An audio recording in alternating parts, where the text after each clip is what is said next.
Two big road companies, Saucony, Brooks, making incredible trail shoes. Which one do I think between the Caldera 6 and the Peregrine 12 is better on the trails?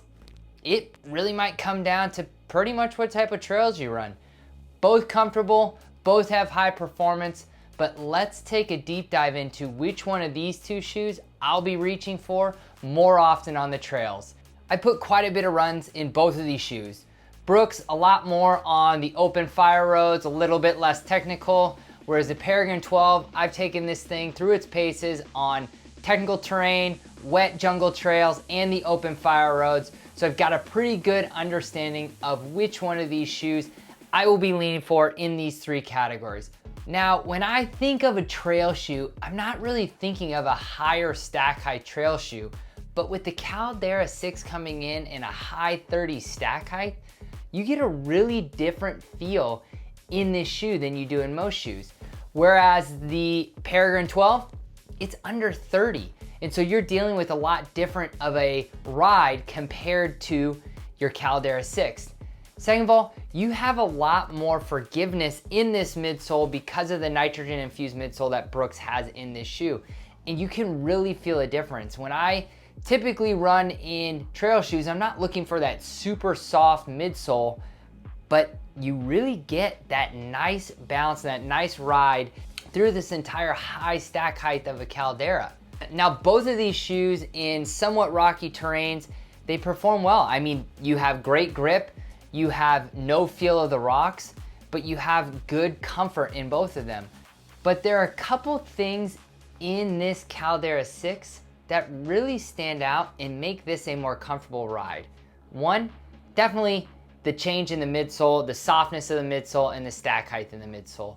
I just run a lot more on single tracks that are really buffed out or open fire roads, so therefore I'm not dealing with the technical trails that I put the Peregrine 12 through in the jungles and on some rocky desert terrains. Along with this midsole, you also have what feels more like a road upper, more cushion, more padding around the collar, a more plush upper feeling. That gives a little bit more of that comfort edge over to the Brooks. And so because of that midsole and because of that upper, there's nothing wrong with the Saucony Peregrine 12, but I'm picking the Brooks Caldera 6. Now let's talk about performance, because this is where things get a little bit interesting. I really think this is a more comfortable shoe in the Brooks Caldera 6, but that high stack height that gives it that comfort overall win, I'm not sure I'm gonna be taking that out on the jungle trails or the more technical trails or the extremely rocky, uneven grounds that I would be taking the Peregrine 12 out on.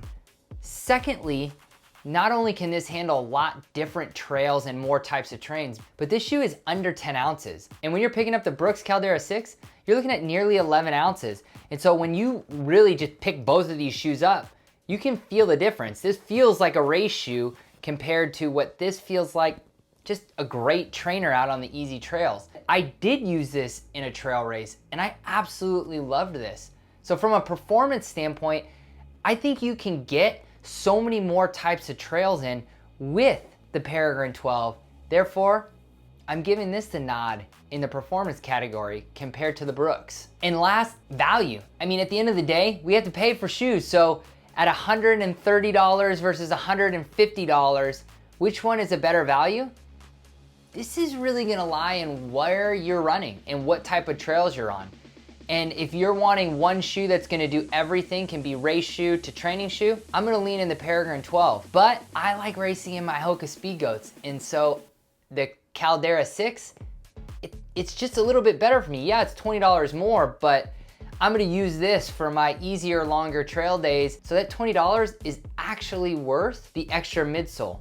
Now, neither of these really have a lot of wear, so I think they're gonna go several hundreds of miles, unlike my Speed Goats, which I don't think will. As far as value, I think it's a toss-up. And the reason is, you're just gonna have to choose which one is the types of trails you're gonna be running on. But that doesn't exclude me from choosing a winner, because I'm always gonna choose one. Although I do like the versatility of the Peregrine 12, and I do like the fact that you can take it out on any trails and perhaps even your race day shoe, because of what I've got in my backyard and the types of trail running I'm gonna be doing during the duration and the life of these shoes, I'm gonna reach for that buttery soft midsole, high stack height for the nice buffed out trails of the Caldera 6. Can't go wrong with either of these shoes, but for me, this one's your winner.